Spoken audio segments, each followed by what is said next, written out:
श्रीमद् भागवत महापुराण देवताओं के पुरोहित विश्वरूप का वध।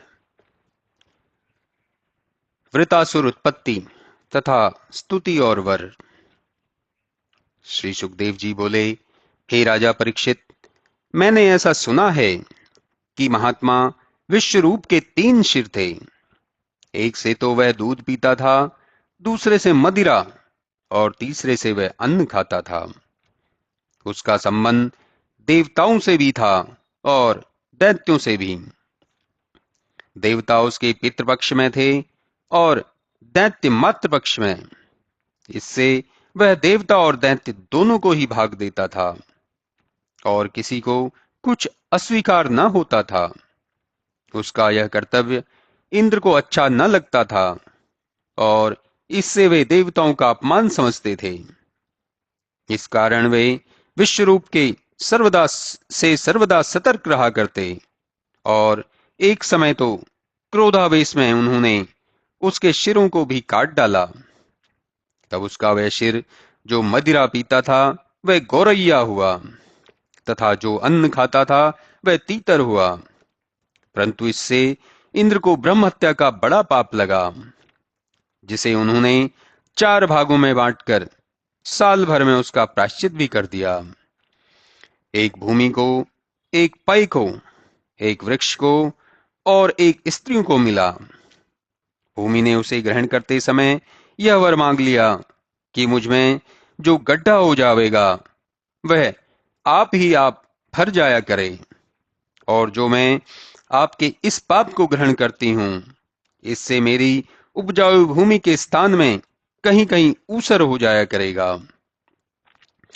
वृक्षों ने कहा, मैं आपका यह पाप तो लेता हूं, परंतु अब इस पाप के ग्रहण से मुझ में कटने पर गोंद निकल आया करेगी। स्त्रियों ने कहा, अब मैं गर्भावस्था में भी मैथुन कराया करूंगी और मेरा गर्भपात नहीं होवेगा, और इस पाप के नाते हमें प्रतिमास रुधिर हुआ करेगा। दूध ने कहा, अब हम में फेन होगा। हे राजा परीक्षित, उधर जब अपने पुत्र के वध का समाचार त्वष्टा को मिला तो वे इंद्र पर बड़े क्रुद्ध हुए और उन्होंने मंत्र द्वारा अग्नि में आहुति दे इंद्र का वध करा देना चाहा। महाक्रोधी त्वष्टा के आहुति देते ही दक्षिणाग्नि से एक भयंकर रूप वाला दैत्य निकला, जिसका नाम वृतासुर पड़ा। यह लोगों को भस्म करने के लिए प्रलय और यम के समान था। उसके उत्पात से सर्वत्र अंधकार छा गया और समस्त लोग एक प्रकार से घिर गए। उसके भयंकर पापों से लोगों में त्राही त्राही मच गई और इसी से लोग वृतासुर कहने लगे। एक समय जब बड़े बड़े देवताओं ने उस पर अपने दिव्य अस्त्रों का प्रहार किया तो वह उछलकर इन सब अस्त्रों को एक साथ ही निगल गया। इससे देवताओं को बड़ा आश्चर्य और परम खेद हुआ।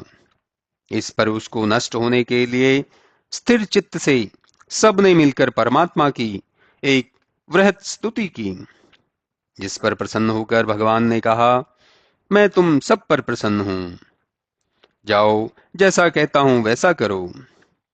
महर्षि दधीचि विद्या, व्रत और तप से पूर्णतः सुदृढ़ हो चुके हैं। उनसे उसके शरीर को मांगो। वे अथर्वण वेद के ज्ञाता हैं और उन्होंने ही त्वष्टा के पुत्र को वह नारायण कवच दिया था कि जिसे विश्वरूप और विश्वरूप से तुमने इंद्रपद ग्रहण किया है। जाओ, वे महर्षि बड़े धर्मात्मा हैं, तुम लोग उनके शिष्य हो।